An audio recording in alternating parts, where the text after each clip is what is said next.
Hello mga idol, another day of my motovlog. So ayun, samahan nyo ako mag-prepare. So may gagawin lang tayo KRR na madali lang naman.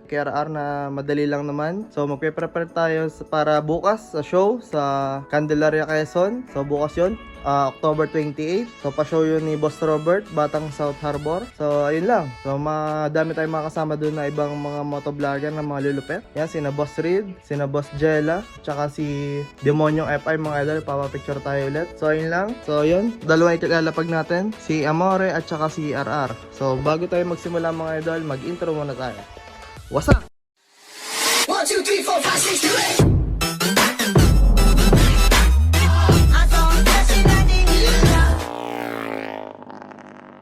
Pasensya na kayo mga idol, magulo dito sa terrace natin. So yan, madaming mga pyesa. Ito mapapansin yung makina natin, hindi natin to makina mga idol Okay, ito ay sa binubuo nating Gen 1. Yan, makikita nyo, Gen 1 yung makina. Sinalpak lang dito para mapa-under yung engine kasi bagong kabit lang yung CNC block. So abangan nyo yan mga idol sa susunod nating mga vlog. So bubuo tayo ng pandigmaan na non-pro na Gen 1. So yun lang. So ang gagawin natin KRR ngayon ay magpapalit tayo ng rim set. So alisin natin tong SDR rim set na kulay silver. Series 7 to mga idol. Kaya medyo malupit din naman. Asa na yun? Yan. Series 7. So binebenta ko nga pala itong mga idol ng 6K lang. Kasama yung gulong pero hindi itong gulong na to. Ang gulong na nakakapit dito is EMD. So gulong na EMD, SDR rim na silver, Rayos, tsaka hub lang ang makukuha nyo sa 6K mga idol. So ito din ating dual brake arm na KTM. So for sale din to.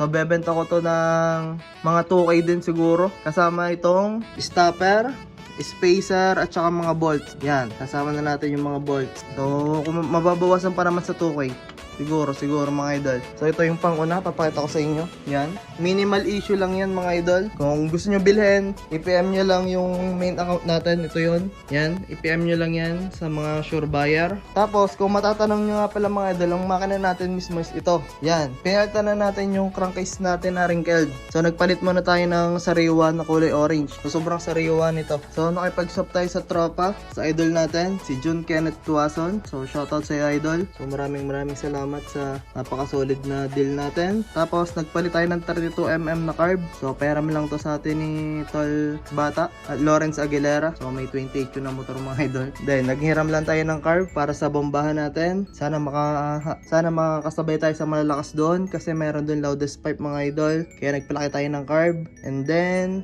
ano pa ba? So kaya din namin to inalis kasi lilinisin ko yung makina kasi madumi na. May mga langis-langis yan. So maglilinis tayo ng makina. So si Ara naman is malinis naman siya. So ayun lang. Babaklasin lang naman natin itong mga rim set, unat likod. Tapos kukunin natin itong gulong. Kukunin natin itong B-rubber sa tan. At ipapakita ko naman sa inyo mga idol kung ano ating ipapalit. So ito yung mga idol ating ipapalit. Yoko Carbon. Yan. Speed mode.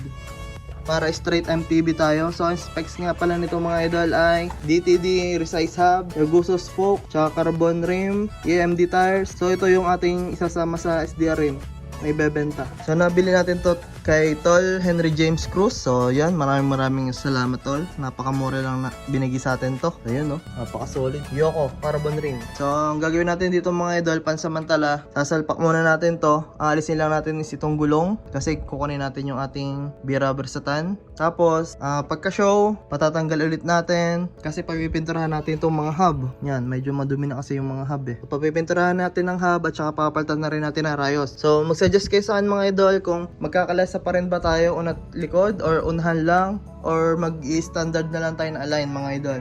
So mag-suggest kayo sa akin. Shoutout din nga pala sa idol natin na si Moto Concepto. So yun, napaka-solid din ng YouTuber. So madami din siyang alam pagdating sa mga Thai concept mga idol. Salamat Tol. Tol James Cruz, sayang kung makakaparni ka sana at makasasamahan mo ko bukas. So madami doon, nandun si Boss Jella, sina Demonyong FI. So yun lang mga idol, simulan na natin magbaklas sa mga rims at ni RR.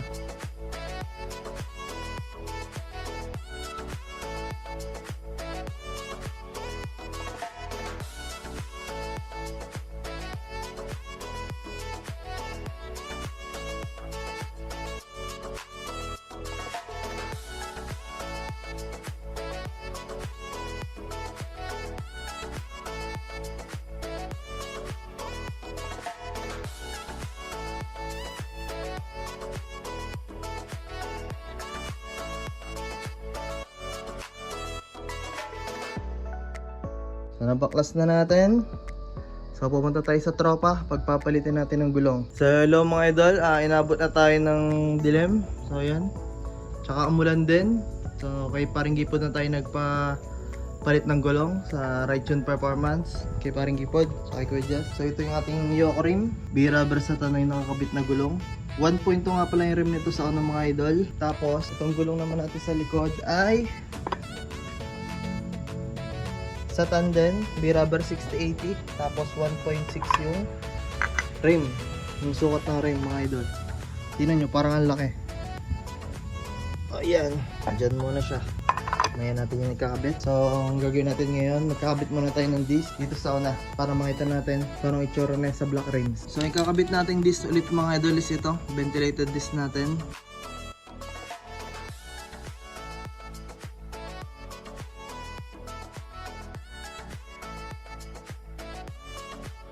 Higpitan na natin mga idol.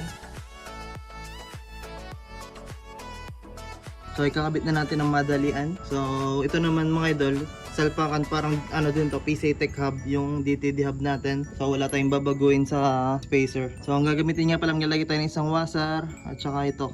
Napasobra kasi yung putol ko eh. Tapos sa kabila ito naman sa kaliwa.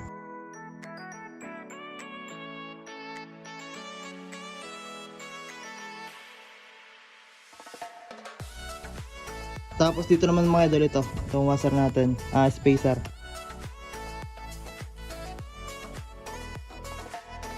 So higpitan natin ng 18mm. Yan, 18mm. So ito na siya mga idol. Yan. Yan.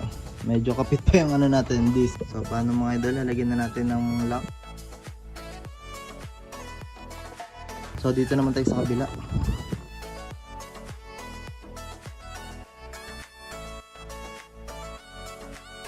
So bago natin ikabit yung remset sa likod mga idol, ito naman yung kanyang planch hub. So yung pasensya na kayo madumi. Pinanasan kasi natin itong ating tawag dito, sprocket. So ito ang DTD sprocket mga idol, planch hub. So i-compare natin siya sa Yasaki kung gaano kaliit nito. Ito yung Yasaki mga idol. Yan, may nakasulat na Yasaki. Yan, ganyan siya. Mas maliit itong mga idol, itong sa DTD natin. So yun. So ito natin ikakabit, O-Race yata to, Race Power. Race, X-Race pala mga idol. Yung brand ng ating sprocket, 3040. So syempre, kabit na natin. Kunin pala natin tong goma mga idol.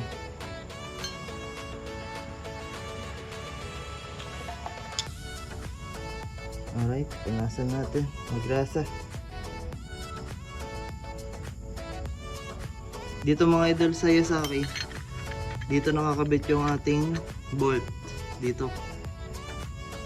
So dito naman sa DTD, dito sa maliit.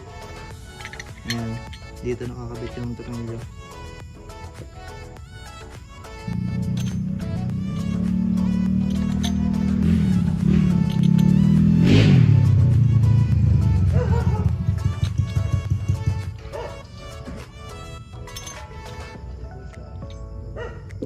Ha?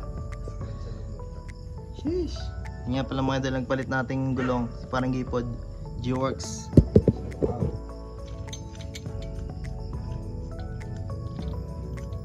So ito mga idol, nagkabit na natin ang sprocket.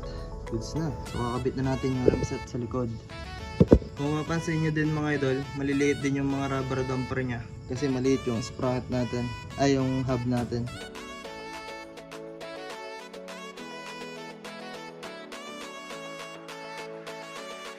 So nasa gitna siya mga idol. Yan. Medyo gitna.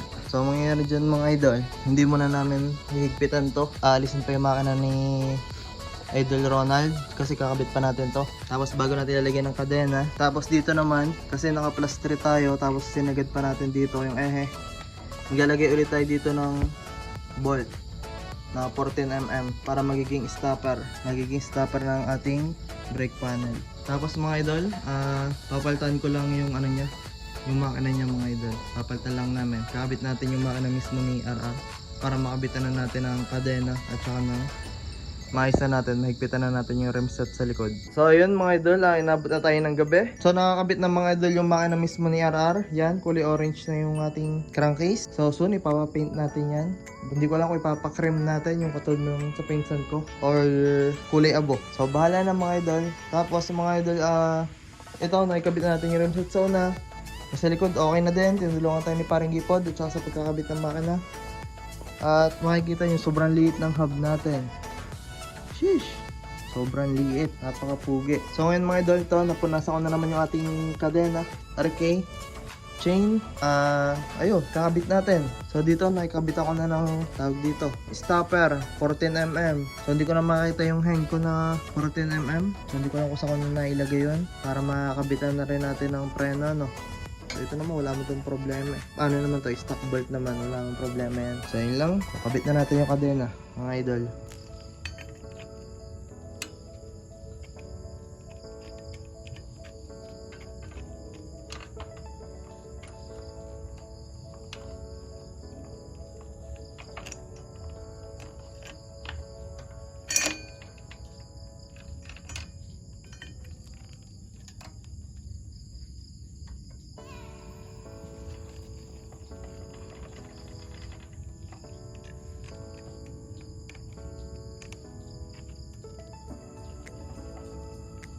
Kakabitan na natin ang lock para mahigpitan na natin, no?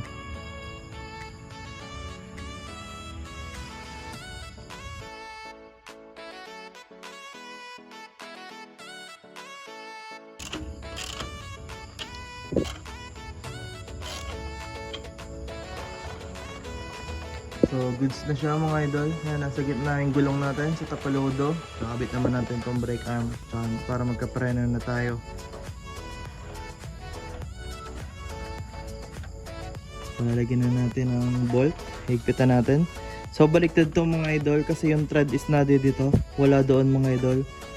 Doon sa dulo lalagyan natin ng nut. Ito, lalagyan tayo ng nut sa dulo para mahigpitan siya ng sagad. So ito na siya mga idol, nakikabit na natin yung preno. Okay na, wala nang problema, goods na siya.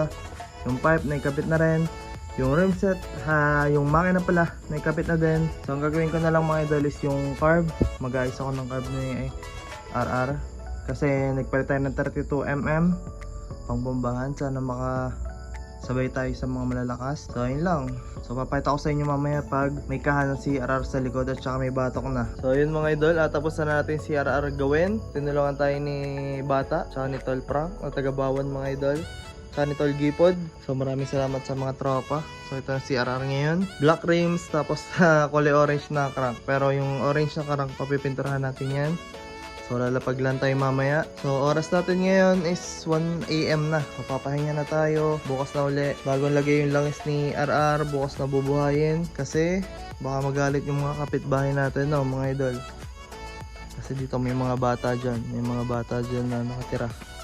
Mga bagong anak pa. So yun lang mga idol. So sana makachamba tayo bukas.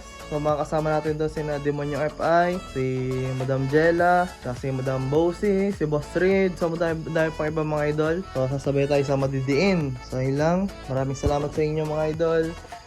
Dito natin tatapusin ang ating video. At kung nagustuhan nyo ang video natin ngayon, please like, share, comment, and subscribe. At huwag nyo din po kalimutan, pindutin ang notification bell para update kayo sa mga susunod kong videos. I'm out! 1, 2, 3, 4, 5, 6, 7, 8.